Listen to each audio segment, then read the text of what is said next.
2023-yil AI u darajada sifatli videolar yarata olmas edi.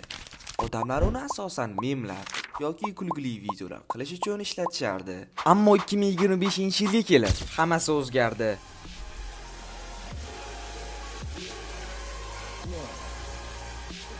Atigi 2 yil ichida juda ham katta o'zgarish. Endi sun'iy intellekt yordamida siz hatto butun boshli kino ham yarata olasiz. Sun'iy intellekt yaratgan videolar hozirda deyarli haqiqiydek ko'rinadi. U orqali professional rasmlar, animatsiyalar, hatto reklama sifatidagi kliplar ham yaratishingiz mumkin.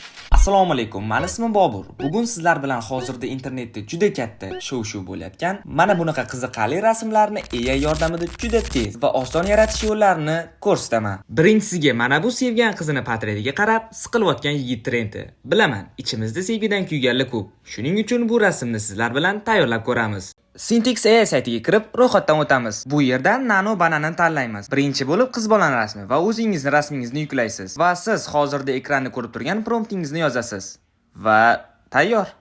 Ikkinchisiga bolalarni sevimli komandasi formasini tayyorlab ko'ramiz. O'zingizning rasmingizni tanlaysiz va ekranni ko'rib turgan promptni yozasiz. Natija ajoyib. Hozirgi kunda AI dan to'g'ri foydalanishni bilish juda ham zarur bo'lib qoldi.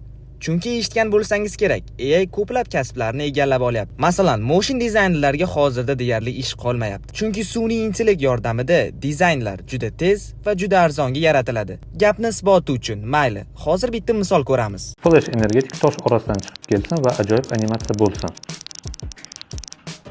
Buni ham zo'r qildi, professional bo'lib chiqdi. Quloqchin ajoyib animatsiya bilan chiqsin va o'z qutisiga sekin qo'nsin. Buni ham yorib yubordi. Tesla avtomobili korobka ichidan chiqib kelsin. Voy, buni ham vaqti zo'r qilib berdi.